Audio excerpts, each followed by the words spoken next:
Good morning, students. Today we are going to discuss Abbe sign condition and we are going to derive Abbe sign condition. This is the Abbe sign condition which was formulated by scientist Ernest Abbe in the context of microscopes, and Abbe showed that the lenses are completely free from spherical and chromatic aberrations if the lens satisfy this Abbe sign condition. Here this Abbe sign condition gives the relationship between object space and image space, which means mu1 is the refractive index where the object is present, and mu2 is the refractive index of the space where the image is formed, and y1 is the height of the object and y2 is the height of the image formed, and theta 1 theta 2 are the angles made by the conjugate rays with the axis. Now we are going to discuss and derive Abbe sign condition. Consider this is the spherical surface, AB, and left side of the spherical surface is having refractive index mu1 and right side of the spherical surface is having refractive index mu2, and P dash P is the object which is having height y1 where image is formed I dash is having height y2, and the object is which is having height y1 P dash is placed u distance from the spherical surface pole O. The image is formed at a distance of v from the spherical surface. The distance O to I is V and O to P is U. We have to take this object distance as negative because we are measuring in opposite direction to the direction of light propagation. Here we consider two rays. One is the ray which is passing through the P dash and which is traveling through the point C. If we draw this spherical surface as a circle, then C is the center point of that circle.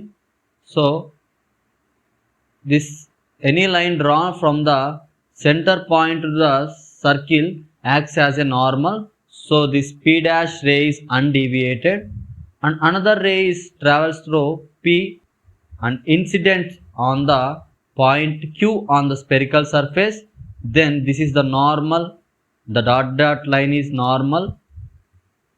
This is normal. So this is angle of incidence for this conjugate ray PQ. This is the angle of incidence. The ray have to travel like this, but due to its entering into the denser medium mu2, so the ray bends towards the normal and travels like this, and it makes angle theta 2 with the axis, and here the angle is theta 1. These are the two angles theta 1 theta 2, and this is the angle of refraction. The angle made by the refracted ray with the normal is angle of refraction. Now by using geometry we derive this Abbe sign condition.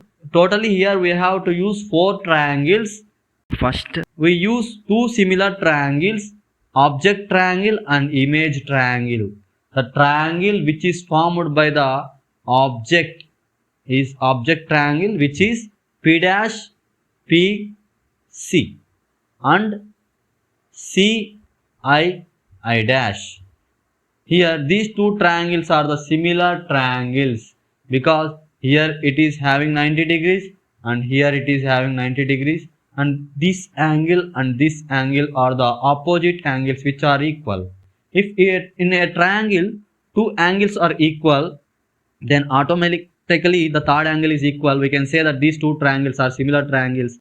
By using these two similar triangles, we write height y1 by height y2 is equals to base P C by and C I. Here as we discussed PC, we need PC. We don't have PC, we have OP which is minus U and OC, which is R, radius of this curvature R. So we add R minus U. We have to take this OP as minus U because we are measuring in opposite direction to the light direction, and we have to measure every measurement from the center of the lens or from the pole of the surface. So R minus U by CI. We don't have CI value, but we have OI, which is V, image distance, and we have OC. So from this we remove this, we get CI. So here we write V. From this we are removing this, we are getting CI. So V minus R. This is y1 by y2 is equals to R minus U by V minus R. This is the equation number 1. And from Snell's law, we know mu1 sin I is equals to mu2 sin R. So this can be written as sin I by sin R is equals to mu2 by mu1. Or we can write reciprocally sin R by sin I is equals to mu1 by mu2. This is equation number 2. We will use these two equations. Now we have used object triangle and image triangle. Now we have to use two more triangles. We have to apply sine law for this triangle. Here we applying sine law to triangle PCQ and triangle CIQ. Here two triangle PCQ and CQI. Two triangles, these two triangles. Here applying sine law means, here the triangle, this is triangle. If we have two angles, theta 1 and theta 2, sine law can be applied. This is AB and this is C, ABC. If we apply sine law for this triangle, sin theta 1 by, we have to write this is the theta 1, so this is opposite side CB is equals to, then for another angle sin theta 2 by, for theta 2 this is the opposite side, we write like this. Like this we have to apply sine law for triangles PQC and CQI. In PQC, we have this angle as theta 1, and we can find this angle. We don't know this angle. Here when we observe here, this is the normal line, which is a straight line. This small angle is I, and we need PQC. We need PQC. This is I, so this is pi minus I.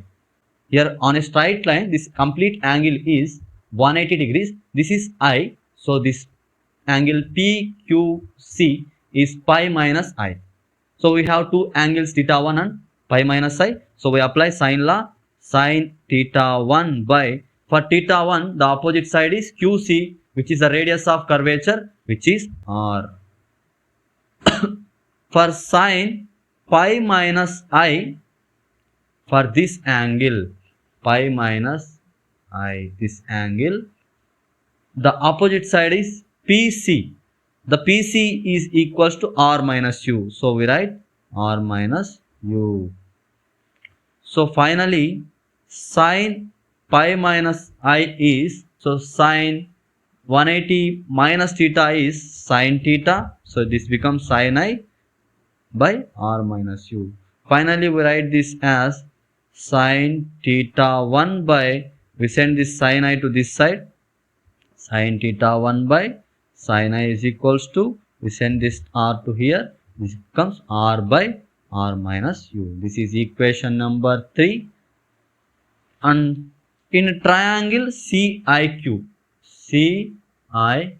we have this is angle as theta 2 and this angle as R. So in triangle CIQ, this is theta 2 and this is R. This is having side r, measurement r. So we write applying sine law for triangle CIQ, sine theta 2 by, for theta to the opposite side is QC, which is equals to r, which is equals to sine r by, for r the opposite side is CI. CI is equals to V minus r. So finally we write this as sine theta 2 by sine r. We bring this sine r this side. So it is equals to r by V minus r. This is equation number 4. So now for getting this Abbe sign condition, we do equation 3 divided by equation 4 and we use this 1 and 2. So now we are dividing this equation with this equation. So on right hand side, I write equation 3 as same, sin theta 1 by sin I, into I write this as reciprocally, so sin r by sin theta 2. So is equals to, on left hand side, equation 3, I write same, I write equation 4 as reciprocal V minus r by r. Finally here, numerator on denominator r gets cancelled, and here we can write this as sin theta 1 by, I bring this sin theta 2 here, into sin r by sin I is equals to V minus r by r minus u. From equation 2, from Snell's law, sin r by I is equals to mu 1 by mu 2. So we can write in this place mu 1 by mu 2. So finally sin theta 1 by sin theta 2 into mu 1 by mu 2. Next, in the place of V minus r by r minus u, here from equation number 1, this is r minus u by V minus r, which is equals to y1 by y2. But here V minus r by r minus u. So we can write in the place of V minus r by r minus u, y2 by y1. So cross multiplying, we get mu 1 y1 into sin theta 1 is equals to mu 2 y2 sin theta 2. This is the Abbe sign condition.